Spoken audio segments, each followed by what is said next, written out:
নমস্কার, শুরু করছি প্রাইম টাইম আর আপনাদের সঙ্গে রয়েছে আমি সানন্দা। ইতিমধ্যে যা খবর পাওয়া যাচ্ছে, চাকরিহারারা বৈঠক শেষ। 20 জনের যে প্রতিনিধি দল বৈঠক করছিলেন সেই বৈঠক ইতিমধ্যেই শেষ হয়েছে। আলোচনা সদর্থক হয়নি এমনটাই কিন্তু খবর পাওয়া গিয়েছে। আপনারা জানেন কিছুক্ষণ আগেই আমরা যে ছবি দেখেছিলাম, মুখ্য সচিব সেই বৈঠকে ছিলেন, কিন্তু 10 মিনিট কথা বলার পরেই মুখ্য সচিব সেই বৈঠক থেকে বেরিয়ে যান এবং তারপরেই চাকরিহারাদের বৈঠক শেষ হয়েছে। আমাদের সঙ্গে সরাসরি রয়েছেন আমাদের প্রতিনিধি প্রীতি পাত্র। প্রীতি, চাকরিহারাদের বৈঠক শেষ হলো, কি বলছেন তারা? আলোচনা কি সদর্থক হলো? আদেও জট কাটলো? দেখা একেবারে বৈঠক শেষ করে কিন্তু ইতিমধ্যেই তারা রওনা দিয়েছেন পুলিশ লাইন থেকে এবং যেখানে তাদের অবস্থান চলছে অর্থাৎ জিটি রোডে, সেখানে কিন্তু তারা যাবেন এবং তাদের পরবর্তী কর্মসূচি।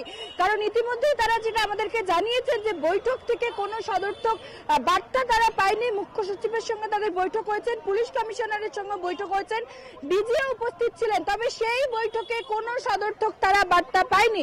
কারণ আমরা জানি 8 দফা দাবি নিয়ে কিন্তু তারা আজকে এখানে এসেছিলেন। তার মধ্যে ওএমআর সিটের মিরর ইমেজ প্রকাশ, যোগ্য অযোগ্যদের তালিকা প্রকাশ, অবিলম্বে যোগ্যদের তাদের কর্মক্ষেত্রে সসম্মানে বহাল করতে হবে, অযোগ্যদের চাকরি বাতিল করতে হবে এবং হাইকোর্টে বারবার কেন স্কুল সার্ভিস কমিশন এবং রাজ্য সরকারের পক্ষ থেকে অযোগ্যদের হয়ে প্রশ্ন করা হচ্ছে, এই প্রশ্নের উত্তর দিতে হবে। এবং রিভিউ পিটিশন নিয়ে কি ভাবছেন রাজ্য সরকার, সুপ্রিম কোর্টের সঙ্গেও তারা কিভাবে কথা বলছেন বা কোনো আলোচনা করা হচ্ছে কিনা, এই গোটা বিষয়টি জানার জন্য কিন্তু আমরা জানি 8 দফা দাবি নিয়ে আজকে তারা একেবারে তাদের যেখানে আটকানো হয়েছিল জিটি রোড, সেখান থেকে কিন্তু তারা তাদের 20 জনের একটি প্রতিনিধি দল তারা এসেছিলেন পুলিশ লাইনে এবং সেখানেই দেখা যায় 10 মিনিট প্রায় মুখ্য সচিবের সঙ্গে বৈঠক হয় এবং তারপরেই কিন্তু লাগাতার ডিজি রাজীব কুমার এবং তার পাশাপাশি হাওড়া পুলিশ কমিশনার প্রবীণ ত্রিপাঠী, তার সঙ্গেও কিন্তু প্রায় 1.5 ঘন্টা থেকে 2 ঘন্টা বৈঠক হয় এবং সেই বৈঠকের শেষে কোনো সদর্থক বার্তা তারা পায়নি, এমনটাই কিন্তু চাকরিহারা শিক্ষকরা ইতিমধ্যেই তারা জানিয়েছেন। অর্থাৎ আমরা যার জন্য অপেক্ষা করছিলাম, কারণ তারা জানিয়েছিলেন যদি সদর্থক বার্তা না পাওয়া যায় সেক্ষেত্রে কিন্তু তারা আরো তীব্রতর আন্দোলন করবেন। এবার নবান্ন অভিযান করা হলো, তাদেরকে আটকে দেওয়া হলো, কিন্তু পরবর্তীতে তারা ব্যারিকেড ভেঙে এগিয়ে যাবেন, এমনটাই কিন্তু একেবারে কড়া বার্তা বা হুঁশিয়ারি দিয়েছিলেন চাকরিহারা শিক্ষকরা। এবং সেখানেই দেখা গেল বৈঠক শেষ হলেও তারা জানালেন সদর্থক কোনো বার্তা পায়নি। সেক্ষেত্রে পরবর্তীতে তারা কি ব্যবস্থা নেবেন বা এবার তাদের আন্দোলনের রূপরেখা কি হতে চলেছে তা কিন্তু তারা সাংবাদিক সম্মেলন করে পরবর্তীতে জানাবেন। প্রীতি, আমরা সকাল থেকেই দেখেছিলাম যে চাকরিহারা শিক্ষকরা, যোগ্য শিক্ষকরা তারা বারবারই দাবি জানিয়ে আসছিলেন যে তারা মুখ্যমন্ত্রীর সঙ্গে সাক্ষাৎ করতে চান এবং তারপরেও আমরা কি দেখলাম যে মুখ্য সচিব তাদের সঙ্গে বৈঠক করলেন, কিন্তু 10 মিনিট পরেই মুখ্য সচিব বেরিয়ে গেলেন। অর্থাৎ মুখ্যমন্ত্রী তাদের সঙ্গে সাক্ষাৎ করলেন না, আর মুখ্য সচিব যাও বা সাক্ষাৎ করলেন, তিনি 10 মিনিট পর তিনি বেরিয়ে গেলেন। এবং অন্যদিকে আমরা দেখেছি এই 20 জনের প্রতিনিধি দল যে সময় বৈঠক করছিল এবং তারই পাশাপাশি বাকিরা কিন্তু আন্দোলন অবস্থানে বসেছিলেন। তারা কি পরবর্তীতে ভাবছেন? বৈঠক থেকে তুমি যেমনটা জানাচ্ছ যে একেবারেই আলোচনা ফলপ্রসূ হয়নি এবং সেই দিক থেকে সদর্থক হয়নি। তারা যে দাবিতে তারা অনড় ছিলেন যে তাদের পুনর্বহাল করতে হবে, তারা নতুন করে পরীক্ষায় বসতে নারাজ, যে দাবিগুলো তারা জানাচ্ছিলেন সকাল থেকে এবং সেই দাবিতেই পথে নেমেছিলেন, তাদের সেই দাবি কোনোভাবেই তুমি যেটা জানাচ্ছ যে সেটা একেবারেই হয়নি এবং সেখানে বৈঠকও সদর্থক হয়নি। তাদের এর পরবর্তী কর্মসূচি সম্পর্কে কি কিছু জানা যাচ্ছে, যেখানে মুখ্যমন্ত্রীর সাক্ষাৎ তারা চেয়েছিলেন? দেখা এখনো পর্যন্ত পরবর্তী কর্মসূচি সম্পর্কে কিছু জানা যায়নি, যেহেতু আমরা জানি যেখানে তাদের আটকে দেওয়া হয়েছিল সেখানে তাদের অন্যান্য সহযোদ্ধারা তারা এখানে তারা আসার পর থেকে সেখানে তারা অবস্থান চালিয়ে যাচ্ছেন, আন্দোলন করছেন। সেক্ষেত্রে এই যে 20 জনের প্রতিনিধি দল তারা ইতিমধ্যে পুলিশ লাইন থেকে বেরিয়ে গেলেন, তারা সেখানে যাবেন, নিজেদের মধ্যে আলোচনা করবেন এবং পরবর্তীতে এই গোটা বিষয় নিয়ে তারা কি ভাবছেন, কারণ তারা নবান্ন অভিযানে ডাক দিয়েছিলেন। তারা একেবারে প্রথম সময় থেকে আমরা সকাল থেকে দেখছিলাম তারা দাবি জানাচ্ছিলেন যে তারা শান্তিপূর্ণ আন্দোলন করতে চায়, কোন রকম তারা ধস্তাধস্তি বা কোন রকম পরিস্থিতিতে তারা যেতে চান না, তারা শান্তিপূর্ণ আলোচনা করবেন এবং মুখ্যমন্ত্রীর সঙ্গে তারা দেখা করতে চান, মুখ্যমন্ত্রীর সঙ্গে আলোচনায় বসতে চান। তবে সেক্ষেত্রে দেখা গেল জিটি রোডে তাদের আটকে দেওয়া হলো, সেখানে ধস্তাধস্তির পরিস্থিতি, চরম উত্তেজনার ছবিও আমরা আজকে দেখেছি এবং তারপরেই পুলিশের সঙ্গে কথা হয় এবং সেখান থেকে তারা সিদ্ধান্ত নেয়, যেহেতু মুখ্য সচিব তিনি নিজে বার্তা পাঠিয়েছেন যে তাদের সঙ্গে দেখা করতে যান, সেক্ষেত্রে প্রথমে কিন্তু তারা জানিয়েছিলেন, পুলিশও জানানো হয়েছে হয়েছিল নবান্নে তাদেরকে নিয়ে যাওয়া হচ্ছে। তবে দেখা যায় সেখান থেকে বেরিয়ে আসার পরই তাদেরকে কিন্তু নবান্নের পরিবর্তে পুলিশ লাইনে নিয়ে আসা হয়। শিবপুর হাওড়া সিটির যে পুলিশ লাইন রয়েছে সেখানে তাদের নিয়ে আসা হয় এবং কারণ হিসেবে জানানো হয় যে নবান্নে একটি ক্যাবিনেট মিটিং রয়েছে, সে কারণে নবান্নে বৈঠক বা দেখা করা সম্ভব নয়, তাই তাদেরকে পুলিশ লাইনে নিয়ে আসা হচ্ছে। এবং তারপরেই দেখা যায় বৈঠক শুরু হয় 10 থেকে 15 মিনিটের মধ্যে, কারণ 3:30 বা 3:40 নাগাদ চাকরিহারারা এখানে প্রবেশ করেন, 3:50 নাগাদ বৈঠক শুরু হয়, 3:50 বা 55 নাগাদ, এবং তারপরে 4:10 নাগাদ মুখ্য সচিব কিন্তু তিনি বেরিয়ে যান। এবং যেটা আমরা সূত্র অনুসারে জানতে পারছি যে নবান্নে একটি ক্যাবিনেট মিটিং, গুরুত্বপূর্ণ ক্যাবিনেট মিটিং রয়েছে, সেই কারণেই মুখ্য সচিব বেরিয়ে যান। তবে যেটা জানা গিয়েছে মুখ্য সচিবকে তারা তাদের ডেপুটেশন দিয়েছেন, তাদের দাবিগুলো আবারও জানিয়েছেন। মুখ্য সচিব জানিয়েছেন গোটা বিষয়টি যে ক্যাবিনেট মিটিং হচ্ছে সেখানে তিনি জানাবেন এবং মুখ্যমন্ত্রীর সঙ্গেও কথা বলবেন। এবং তারপর দীর্ঘক্ষণ ধরে কিন্তু ডিজি রাজীব কুমার তার সঙ্গে বৈঠক চলে। রাজীব কুমার তিনি বেরিয়ে যাওয়ার পর পুলিশ কমিশনার প্রবীণ ত্রিপাঠী তার সঙ্গেও কিন্তু দীর্ঘক্ষণ বৈঠক চলে। তাদের যে 8 দফা দাবি, সেই দাবি তারা বারবার তুলে ধরেন এবং যে প্রশ্ন তারা বারবার করেন, ইতিমধ্যে আমরা সূত্র অনুসারে জানতে পারছি বৈঠকে যে বারবার কেন হাইকোর্টে রাজ্য সরকার এবং স্কুল সার্ভিস কমিশনের আইনজীবী তারা অযোগ্যদের হয়ে কথা বলছেন, কেন অযোগ্যদের চাকরি বাতিল করা হচ্ছে না, এই প্রশ্ন তারা বারবার করেন। এবং তারপরে একেবারে দেখা যায় এই মুহূর্তে তারা সেই আলোচনা পর্ব শেষ করে বেরিয়ে যান এবং আলোচনা পর্ব শেষ হওয়ার পরেই কিন্তু তারা একটি বার্তা দেন এবং সেখানে পরিষ্কার তারা জানান যে কোনো সদর্থক বার্তা তারা এই বৈঠক থেকে পাননি। এবং যে ক্ষেত্রে তারা প্রথমেই জানিয়েছিলেন যখন তারা বৈঠকের জন্য যে অযোগ্যদের পাশে দাঁড়াচ্ছে রাজ্য সরকার, বারবার আমরা দেখেছি সিঙ্গেল বেঞ্চ থেকে শুরু করে ডিভিশন বেঞ্চে, এদিকে যোগ্যদের জন্য কোনো একটি বাক্য খরচ করেনি রাজ্য সরকার। সেখানে দাঁড়িয়েই তারা তাদের দাবিতে এখনো অনড় রয়েছে। পুনর্বহালের দাবি জানিতে আবারও আজ পথে নেমেছিল চাকরিহারা শিক্ষকরা। আপাতত ধন্যবাদ প্রীতি তোমায়। আমরা কথা বলছিলাম, সরাসরি ছিলেন আমাদের প্রতিনিধি প্রীতি পাত্র। এদিকে বৈঠক সদর্থক হয়নি, কি বলছেন চাকরিহারা শিক্ষকরা, তাদের কি প্রতিক্রিয়া আমরা জানবো একটা বিরতির পর। এই খবর নিয়ে ফিরছে, সঙ্গে থাকুন। ফিরে এলাম বিরতির পর, দেখছেন প্রাইম টাইম। যে ছবি আপনাদেরকে দেখাচ্ছিলাম যে চাকরিহারাদের বৈঠক যেমন শেষ হয়েছে, সেখানে বৈঠক সদর্থক হয়নি, অন্যদিকে বাকিরা অবস্থানে, মল্লিক ফটকে তাদের অবস্থান চলছে এই মুহূর্তে। এবং তাদের কি প্রতিক্রিয়া আমরা জানবো। আমাদের সঙ্গে সরাসরি রয়েছেন আমাদের প্রতিনিধি স্বপ্না ঘোষ। স্বপ্না, বৈঠক সদর্থক হয়নি এমনটাই জানাচ্ছেন চাকরিহারারা, অন্যদিকে বাকিরা অবস্থানে রয়েছেন, তাদের কাছ থেকে প্রতিক্রিয়া শুনবো, তারা কি বলছেন এই মুহূর্তে। প্রথমেই আমি চলে যাব একজন চাকরিহারা শিক্ষক তার কাছে। তিনি যেটা বলছিলেন যে এই বৈঠক কিন্তু সদর্থক হয়নি, তুমি যেটা বলছিলে এই মুহূর্তে তার কাছ থেকে শুনে নেবো যে বৈঠক করলেন, 10 মিনিটের মাথায় মুখ্য সচিব চলে গেলেন এবং তারপরে ডিজি চলে গেলেন, কি হলো বৈঠকে? দেখুন, প্রথমেই বলি আমি চাকরিহারা নই, আমি সংগ্রামী যৌথ মঞ্চের পক্ষ থেকে যারা চাকরি হারিয়েছেন তাদের পাশে সমর্থন জানাতে পাশে থেকেছি, আসছি, এখানে আছি। আমরা যেটুকু খবর পেয়েছি সদর্থক হয়নি আলোচনা। এই 10 মিনিটের আলোচনা আরও একবার ললিপপ ধরালেন মাননীয়া, তিনি তো দেখা করেননি। এডুকেশন ডিপার্টমেন্টের হেড যিনি কর্তা ছিলেন তিনি ছিলেন এবং চিফ সেক্রেটারি ওনার থাকার কথা, কিন্তু যে ধরনের প্রতারণার শিকার হতে হচ্ছে এই 2016 প্যানেলের চাকরিহারাদের, তার জন্য ধিক্কার জানাই। তারা এখনও আসেনি, আলোচনা ওনারা কী করেছেন সেটা এখানে আসার পরে জেনে পরবর্তী সিদ্ধান্ত আমরা নেব। আপনার কাছে একবার যাব যে বৈঠক হলো, বৈঠকের কোনো রকম সলিউশন বেরোলো না এখনো পর্যন্ত। আমরা যে সমস্যা নিয়ে আপনারা গিয়েছিলেন সেই বৈঠক নামমাত্র বৈঠক হলো, কি বলবেন? না, বৈঠক আমরা অনেক আশা নিয়ে এসেছিলাম, এবারে ওখানে কি কতটা কি আলোচনা হয়েছে এখন ওরা না আসা পর্যন্ত আমরা সেটা বলতে পারছি না। তবে সরকার সবসময় আমাদের একটা ললিপপ ধরাবে। আমরা দেখাচ্ছি এই মুহূর্তে যে আপনারা জানেন যে যেখানে সকাল থেকেই আমরা দেখেছি নবান্ন অভিযান, হকের চাকরি ফেরোচ্ছে চাকরিহারা শিক্ষকদের, এবং তা নিয়ে তুমুল উত্তেজনা তৈরি হয়, দফায় দফায় উত্তেজনা, পুলিশের সঙ্গে ধস্তাধস্তি। এবং আমরা দেখলাম যে শেষমেশ 20 জন প্রতিনিধি তারা বৈঠকে বসেন। সেই বৈঠকে ছিলেন মুখ্য সচিব, পুলিশ কমিশনার। 10 মিনিট কথা বলার পরেই মুখ্য সচিব বেরিয়ে যান বৈঠক থেকে এবং তারপরে কিন্তু বৈঠক শেষ হয়েছে, ফলপ্রসূ হয়নি সেই বৈঠক, সদর্থক হয়নি এমনটাই জানাচ্ছেন চাকরিহারারা। অন্যদিকে মল্লিক ফটকে অবস্থানে রয়েছেন বাকিরা, এবং অবস্থানে তারা রয়েছেন এবং তারা তাদের পরবর্তী কর্মসূচি তারা এবার ঠিক করবেন, সিদ্ধান্ত নেবেন যে তাদের পরবর্তী কর্মসূচি কি। আপনারা জানেন যে মুখ্যমন্ত্রীর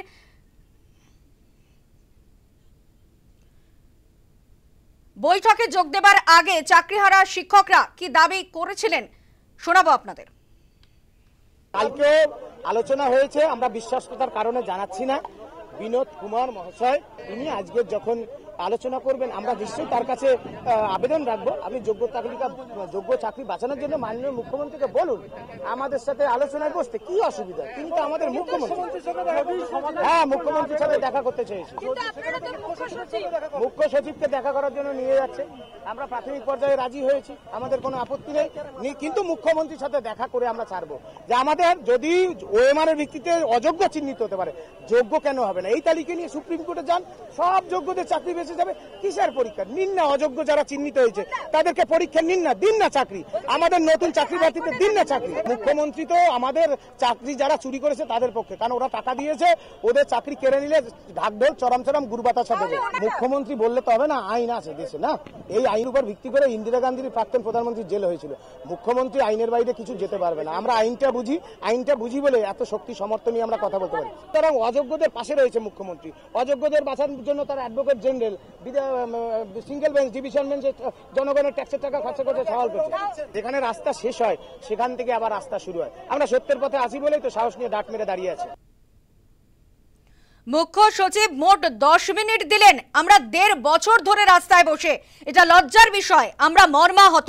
মুখ্যমন্ত্রীকে আমরা রাস্তায় নামাবো, যোগ্য অযোগ্য তালিকা দিতেই হবে, তালিকা ছাড়া আমরা নড়ব না, তালিকা না দিলে রাস্তা ছাড়ছি না, ছাড়বো না, এমনটাই হুঁশিয়ারি আন্দোলনকারীদের। বারবার আমরা দেখেছি যে তাদের দাবিতে তারা অনড় ছিলেন। মুখ্য সচিবের সঙ্গে বৈঠকে সন্তুষ্ট নন চাকরিহারারা।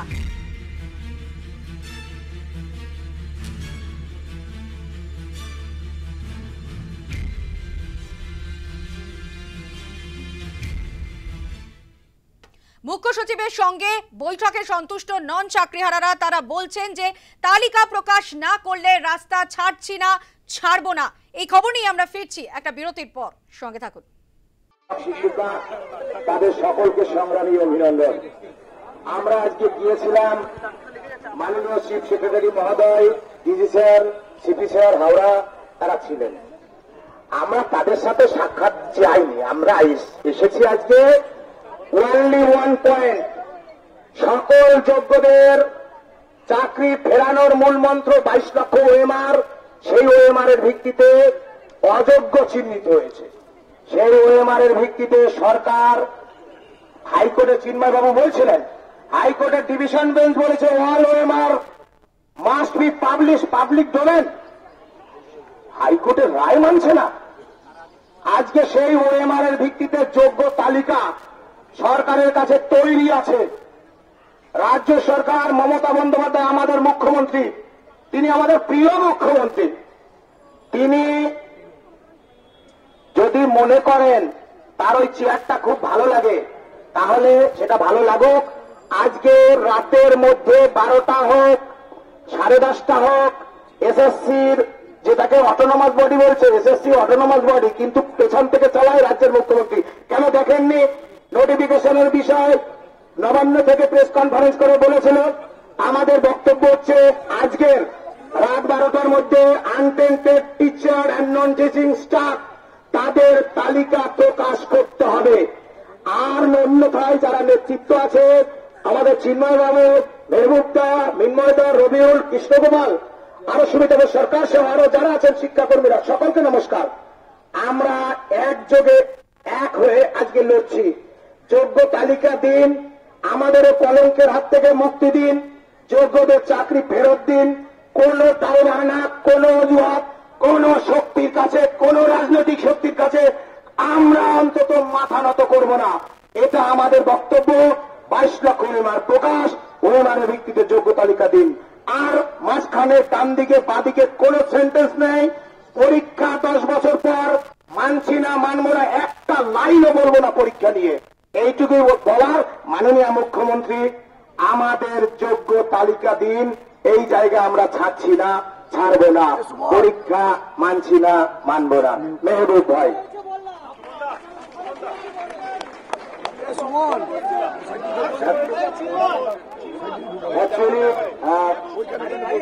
সবাই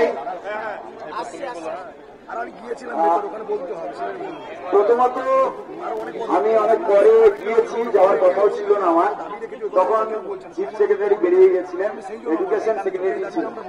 বারবার 12 ঘন্টা চলছে আমাদের সঙ্গে, ওনারা বারবার একটা জায়গায় এড়িয়ে যেতে চাইছেন, যোগ্যদের লিস্ট পাবলিশ। ওনাদের একটাই বক্তব্য, যদি সুপ্রিম কোর্ট বলে তাহলে আমরা ওখানে দিয়ে দেব। আমাদের প্রশ্ন ছিল আমাদের চাকরি থাকুক বা না থাকুক সেটা আপনাদের, কারণ ওনারা বলছেন যে তোমরা যদি বলো যে লিস্ট পাবলিশ করতে, ওএমআর পাবলিশ করতে, তাহলে তোমরা ড্রাইভার আমরা প্যাসেঞ্জার হয়ে যাব, আর বাড়ি যদি উল্টায় তার দায়িত্ব তোমাদের। এরকম অর্থাৎ তারা দায়িত্ব আমাদের উপর ঠেলছে, যদি লিস্ট পাবলিশ হয় তার দায়, এবং তার ক্ষেত্রে যদি কোনো দুর্ঘটনা ঘটে রিভিউতে, তাহলে তার দায় নাকি আমাদের। দুর্নীতির দায়টা আমাদের নয় তো। আমরা এই নিয়ে অনেকক্ষণ ধরে বাদ বিতণ্ডা কন্টিনিউয়াস হয়েছে। শেষে আমরা একটা কথাই বলেছি, আমাদের চাকরি নিয়ে আমাদের যে সংশয়, দরকার নেই আপনাদের সেই বিষয় ভাবতে। আপনারা ইমিডিয়েট লিস্ট পাবলিশ করুন, এখনই লিস্ট পাবলিশ করুন, আমরা ওয়েট করছি। আপনাদের চাকরি যদি এই লিস্ট পাবলিশ করার জন্য আমার গাড়ি উল্টেও যায় তো যাবে, আমরা এটাও বলেছি দরকার নেই। ঠিক আছে, আপনি লিস্ট পাবলিশ করবেন না, করার দরকার নেই, ঠিক আছে। তাহলে আপনি এক কাজ করুন, প্রত্যেককে এফিডেভিট দিন, প্রত্যেকটা ক্যান্ডিডেট আমরা এফিডেভিট দিচ্ছি। ক্রিমিনাল অফেন্সে তাদের মামলা রুজু করা হোক। যদি কোনো কেউ, প্রত্যেককে এফিডেভিট দেবো আমরা, যদি যারা আমরা মনে করছি যে আমরা আনটেন্টেড ক্যান্ডিডেট, আমরা এসএসসি কে এফিডেভিট দিচ্ছি। আপনি সুপ্রিম কোর্টে ওগুলো প্লেস করুন, এবং আমাদের ভিত্তিতে আমাদেরকে তাহলে আপনি ইয়ে করুন, লিস্ট পাবলিশ করুন। সেখানটাও কার্য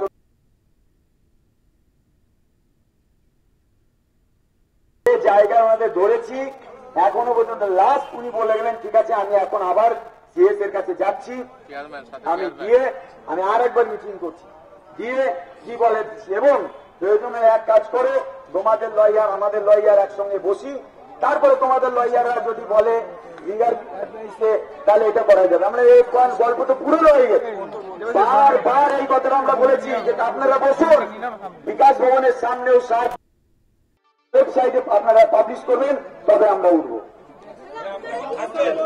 আর এখন পর্যন্ত আমরা এখানে আছি, আমরা দেখতে চাই কখন ওনারা, আমরা ওয়েবসাইট চেক করছি, কখন ওনারা লিস্ট পাবলিশ করবেন, সেই জায়গাটাতে আমরা দাঁড়িয়ে আছি। এখানে পুলিশ আধিকারিকরা আছে, আবারও কথা বলছি, ওনাদের কি আলোচনা হলো আমরা ওদের কাছে জানতে চাইবো, তবে অন্য কথা। আলোচনা করতে গিয়েছে, সেই আলোচনা থেকে উনি আসুক, বলুন, খবর পাঠান পুলিশ আধিকারিকদের মারফত কি চাইছেন, শেষ কি সিদ্ধান্ত হলো, আমরা অপেক্ষা করছি। নির্ময়টা আছেন, নির্ময়টা বলছেন।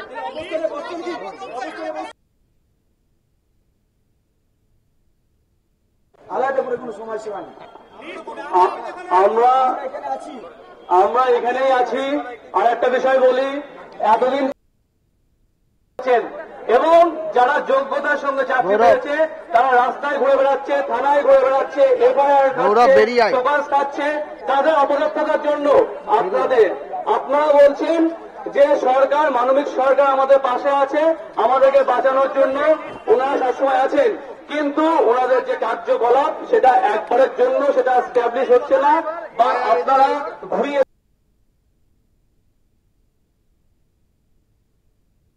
10 মিনিট টাইম দিয়েছেন, এটাও একটা লজ্জার বিষয়। কারণ ওনাদের সময়ের মূল্য আছে, আর আমরা বানের জলে ভেসে এসেছি।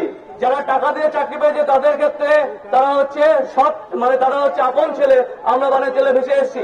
আমরা খবর পাচ্ছি তাদের সঙ্গে দফায় দফায় মিটিং হচ্ছে, এবং ওনারা বললেন লয়ারের সঙ্গে মিটিং হয়েছে, মানে সরকার পক্ষের লয়ারের সঙ্গে মিটিং হয়েছে, কিন্তু কোন যোগ্য শিক্ষক শিক্ষিকাদের লয়ারের সঙ্গে মিটিং হয়নি। তার মানে এটা এস্টাবলিশ হচ্ছে যে অযোগ্যদের লয়ারের সঙ্গে মিটিং হয়েছে, এবং রিভিউ ড্রাফটের আগে হয়েছে। এটাও একটা কোশ্চেনের মার্ক ফেলছে, এবং আমাদের দাবিতে আমরা অনার আছি। আজই তালিকা প্রকাশের দাবি জানাচ্ছেন যোগ্য চাকরিহারারা, যোগ্যদের চাকরি ফেরত দিন, কোনো রাজনৈতিক শক্তির কাছে আমরা মাথা নত করব না। কিন্তু জেনেও না বোঝার যে ভানটা করছেন সেটাও কিন্তু ওনাদের মুখের সামনে তুলে ধরেছি। আর একটা বিষয় যেটা বারবার তুলে ধরতে চাইছেন, সরকার সাহায্য করতে চাইছে কিন্তু সরকার সাহায্য করতে চাইছেন না, সেটাও কিন্তু তুলে ধরেছি। কারণ আমরা দেখেছি তাদের যে অ্যাক্টিভিটিগুলো একটাও আমাদের যোগ্যদের বাঁচানোর জন্য নয়, সেটা আমরা জোরালো দাবি রেখে এসেছি এবং আশা রাখছি আজকে রাতের মধ্যে লিস্ট পাবো। যদি লিস্ট না পাই তাহলে আমরা এখানে থাকবো এবং মাননীয় মুখ্যমন্ত্রীর কাছ থেকে আমরা জানতে চাইবো কি জাদু বলে লিস্টটা দেওয়া হচ্ছে না।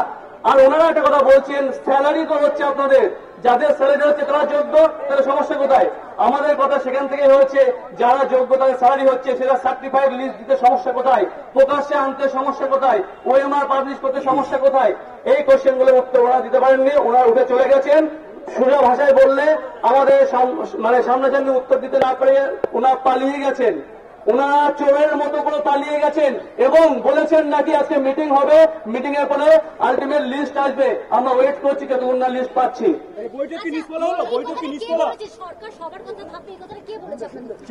চিফ সেক্রেটারি উনি বলেছেন সরকার, আপনারা আপনার জায়গা থেকে বলছেন কিন্তু সরকারি জায়গা থেকে এটা আমাদের ভাবতে হয়, সবার কথাই ভাবতে হয়। এটা চিফ আগের দিন আমরা দেখেছি নোটিফিকেশনটা যখন উনি বলেছেন অযোগ্যদের ও এই ডিপার্টমেন্টে না বলে অন্য ডিপার্টমেন্টে ওনার ব্যবস্থা করবেন, কিন্তু এই জায়গার ক্ষেত্রে কিন্তু এটা বলা হচ্ছে না এবং উনি বলছেন সরকার সবার জন্যই দেখবে। এই একটা আরেকটা বার্তা যেটা আমাদের ভীষণভাবে খারাপ লাগছে, প্রথম থেকেই সরকার কিন্তু অযোগ্যদের বাঁচানোর চেষ্টা করছে। মৃন্ময় মন্ডল। যে বিষয়টা আমরা বলতে চাই, আমরা প্রথম থেকে ভেবেছিলাম আজকে মাননীয় সিএম সাহেব আমাদের সঙ্গে দেখা করবেন এখানে, তারা কিন্তু এখানে কোন রকম সাজা পায়নি, যারা যোগ্য তারাই কিন্তু সাজা প্রাপ্ত হয়েছে। প্রথমত এটা, যদিও উনি আমাদের সঙ্গে সরাসরি বসেননি, আমাদের একটাই দাবি, যদি আমাদের এই লিস্ট না দেওয়া হয় তাহলে সিএম কে এখানে আসতে হবে, মাননীয় মুখ্যমন্ত্রী এখানে এসে বলে যান যে আপনাদের লিস্ট আমরা দিতে পারবো না। কারণ আজকের আলোচনায় এটা আমাদের কাছে স্পষ্ট হয়ে গেছে যে ওনারা এখনো টেন্টেডদের পক্ষে রয়েছেন, টেন্টেডদের জন্য চিন্তা ভাবনা করে যাচ্ছেন। আমরা প্রশ্ন তুলেছিলাম যে আপনারা হাইকোর্টে এখনো কেন টেন্টেডদের জন্য শুধু আর্গুমেন্ট করে যাচ্ছেন, কেন বরঞ্চ আমরা এটা পেয়েছি যে ওনারা বলেছেন যেহেতু সরকার চলছে আপনারা আপনাদের মতো বলতে পারেন কিন্তু সরকার সবার কথা ভাববে। এমনকি এই বিষয়টা ওখানে উঠে এসেছিল যে আপনাদের লয়ার তো আমাদের লয়ারের সঙ্গে কথা বলেছিল সুপ্রিম কোর্টে। কোন লয়ারের সঙ্গে কথা বলেছিল আমরা জানতে চেয়েছি।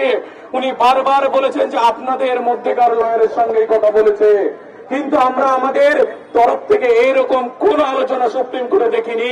যখন ওনাকে বলা হয় উনি সেই রাস্তা অন্যদিকে ঘুরিয়ে দেন, তার কারণ আমরা তখন ক্লিয়ার হয়ে গেছি যে কোন লয়ারের সঙ্গে সরকারের লয়ার বসেছিল, সেটা টেন্টেডদের লয়ারের সঙ্গে বসেছিল। সেখানে কি কোনো সেটিং হচ্ছে না কি হচ্ছে আমরা জানতে চাই না। টেন্টেডরা কোথায় যাবে না যাবে আমরা জানি না, কিন্তু যারা যোগ্যতার বলে মেধার বলে এই চাকরি পেয়েছে তাদের চাকরি ফিরিয়ে দেওয়ার ব্যবস্থা মাননীয় মুখ্যমন্ত্রীকেই করতে হবে, এসএসসিকেই করতে হবে। এর বাইরে আমরা কোনো কিছু শুনতে রাজি নই।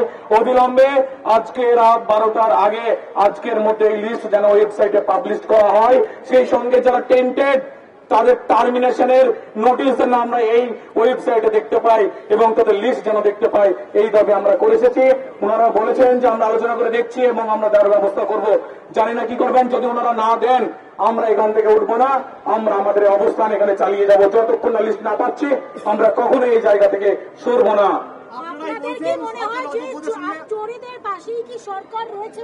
এখানে কোনো আমাদের দ্বিধা নেই যে সরকার কার পাশে আছে।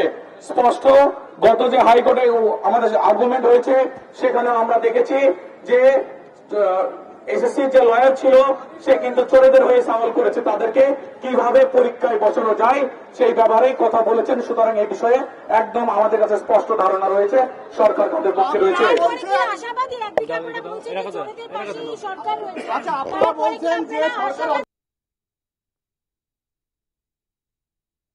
দেখুন, আজকে আমরা যে আলোচনায় গিয়েছিলাম সেই আলোচনার ফলাফল হচ্ছে আমরা একটা বিষয় ভালো মতো জানি যে ডিসকাশন। ফিরে এলাম বিরতির পর, দেখছেন প্রাইম টাইম। আপনারা জানেন যে মুখ্য সচিবের সঙ্গে বৈঠক হয়েছে চাকরিহারাদের, তাতে সন্তুষ্ট নন, বৈঠক সদর্থক হয়নি এবং এরই মধ্যে চাকরিহারারা যে দাবি জানাচ্ছেন যে আজকে রাত 12টার মধ্যেই তালিকা প্রকাশ করতে হবে, যোগ্যদের তালিকা প্রকাশ করতে হবে, এমনটা হুঁশিয়ারি দিচ্ছে, না হলে বড়সড় আন্দোলনের হুঁশিয়ারি দিচ্ছেন। আমাদের সঙ্গে সরাসরি রয়েছেন আমাদের প্রতিনিধি চিন্ময় ভট্টাচার্য নিউজরুম থেকে। চিন্ময়দা, মুখ্য সচিব কিন্তু একটা বড় কথা বলেছেন, সেখানে চাকরিহারাদের প্রতিক্রিয়াতেই আমরা শুনতে পাচ্ছিলাম যে মুখ্য সচিব নাকি বলেছেন যে সরকারি জায়গা থেকে সবার কথাই ভাবতে হয়, এমনটাই প্রতিক্রিয়া দিয়েছেন মুখ্য সচিব। যখন 10 মিনিট আমরা জানি যে উনি কথা বলেছিলেন, তারপরে বৈঠক ছেড়ে বেরিয়ে যান। এটা তো অত্যন্ত একটা গুরুতর বিষয়। তার মানে চাল আর কাঁকড় একইভাবে দেখছে রাজ্য সরকার, যেখানে বলছেন যে সরকারি জায়গা থেকে সবাইকেই দেখতে হয়। সবাই মানে কি? এই সবাই যদি মুখ্য সচিব এই রকম কোনো কথা বলে থাকেন যে সবাইয়ের কথা ভাবতে হয়, কিন্তু সেই সবাই বলতে মুখ্য সচিব কাদের কথা বলতে চাইছেন সেই জায়গাটা কিন্তু স্পষ্ট হয়ে যায়, স্পষ্ট করা দরকার। তাহলে কি মুখ্য সচিব বলতে চাইছেন যারা টাকার বিনিময়ে চাকরি পেয়েছেন, যারা শূন্য খাতা জমা দিয়ে চাকরি পেয়েছেন, যারা প্যানেলের বাইরে থেকে চাকরি পেয়েছেন, তাদের কথাও ভাববে সরকার, অর্থাৎ দুর্নীতিগ্রস্তদের কথাও ভাববে সরকার, এই বার্তাটাই কি দিতে চেয়েছেন মুখ্য সচিব? মুখ্য সচিব যদি বৈঠকে এরকম কোনো কথা বলে থাকেন তাহলে এই প্রশ্নগুলো অবশ্যই উঠবে।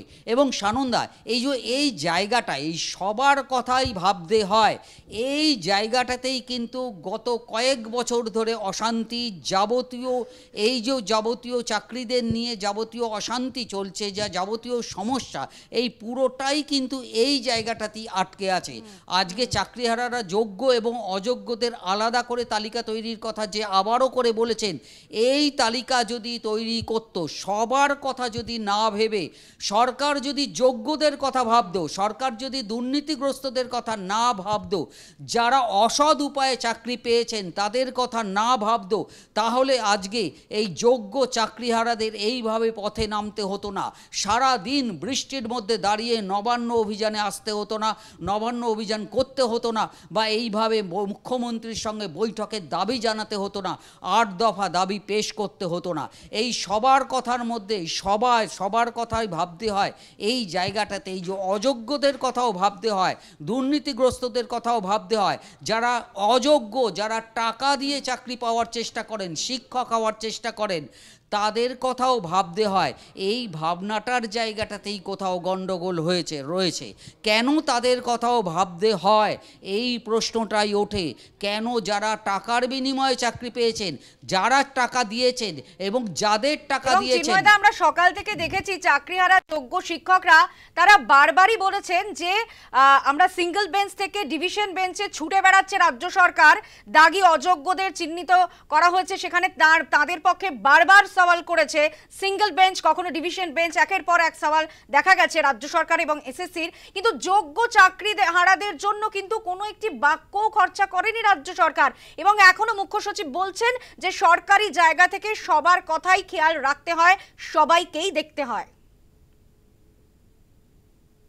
শিক্ষাকর্মীদের, যেটা কয়েকদিন আগেই আদালতে তার নিষেধাজ্ঞা জারি করেছেন, যে শিক্ষাকর্মীদের যাদের মধ্যে একটা বড় অংশ দুর্নীতিগ্রস্ত, তাদের মাসে মাসে ভাতা দেওয়ার কথা ঘোষণা করেছিলেন মুখ্যমন্ত্রী, অর্থাৎ এই অযোগ্যদের, যারা টাকার বিনিময়ে চাকরি পেয়েছেন, যারা পরীক্ষায় না বসে বা শূন্য খাতা, সাদা খাতা জমা দিয়ে চাকরি পেয়েছেন, তাদেরও মাসে মাসে আমাদের করের টাকায় টাকা দেওয়ার বন্দোবস্ত করেছিলেন মুখ্যমন্ত্রী। এবং সেই জায়গাটাতেই আদালত নিষেধাজ্ঞা জারি করেছে যে এই রকম কোনো ভাতা দেওয়া যাবে না, এই জায়গাটা বলেছে। এবং যেহেতু গত 7 বছর ধরে 16 সাল থেকে এই জায়গাটা চলছে, যেহেতু এই অযোগ্যদের তালিকা আলাদা করে দেয়নি সরকার বা এসএসসি, সেই কারণেই কিন্তু আজকে যোগ্য চাকরিহারাদেরও পথে নামতে হয়েছে, তাদেরও চাকরি বাতিল হয়েছে। সরকার যদি সবার কথা না ভেবে যোগ্যদের কথা, যারা প্রকৃত অর্থে পরীক্ষায় বসে পাশ করে তারা চাকরি পেয়েছেন, তাদের কথা ভাবতো, তাহলে আজকে কিন্তু গোটা রাজ্যের পরিস্থিতি এরকম হতো না। ধন্যবাদ। আপাতত আমরা কথা বলছিলাম, নিউজরুম থেকে ছিলেন আমাদের প্রতিনিধি চিন্ময় ভট্টাচার্য।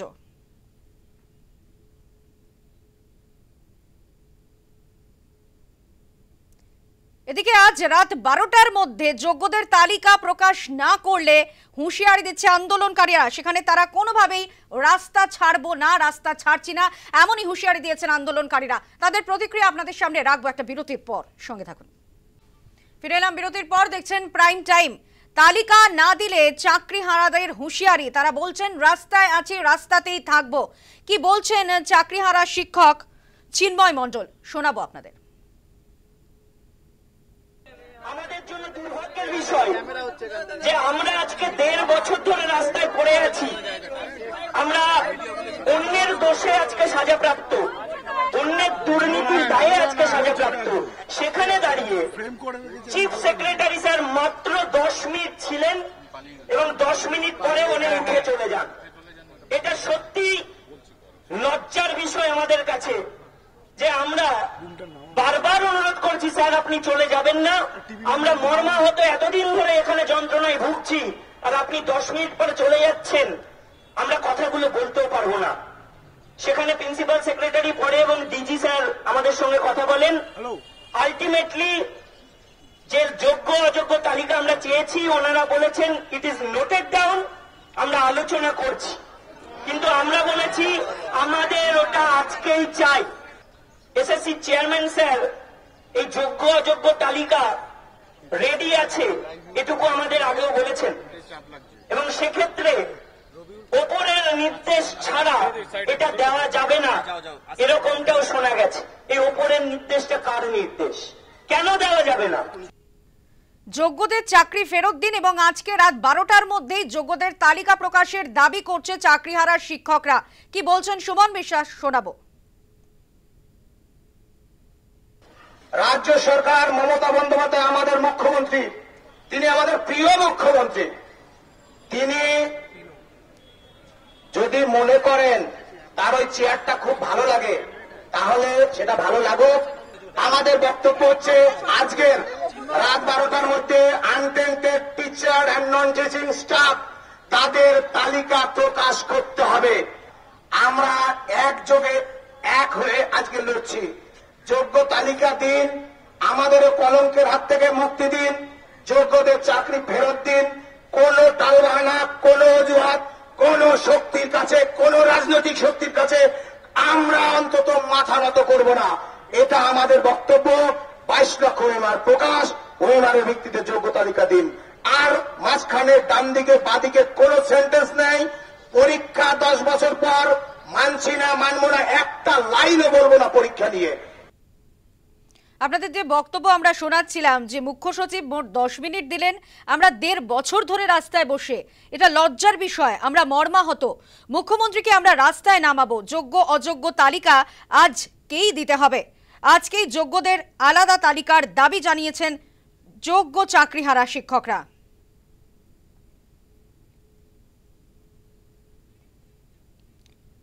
আরেক চাকরিহারা শিক্ষক মেহবুব মণ্ডল কি বলছেন, শোনাবো। ওনারা বলছেন যে তোমরা যদি বলো যে লিস্ট পাবলিশ করতে, ওএমআর পাবলিশ করতে, তাহলে তোমরা ড্রাইভার, আমরা প্যাসেঞ্জার হয়ে যাব, আর গাড়ি যদি উল্টায় তার দায়ী তোমাদের। এরকম অর্থাৎ সারা দায়টা আমাদের উপর ঠেলছে। যদি লিস্ট পাবলিশ হয় তার দায়, এবং তার ক্ষেত্রে যদি কোনো দুর্ঘটনা ঘটে রিভিউতে, তাহলে তার দায় নাকি আমাদের।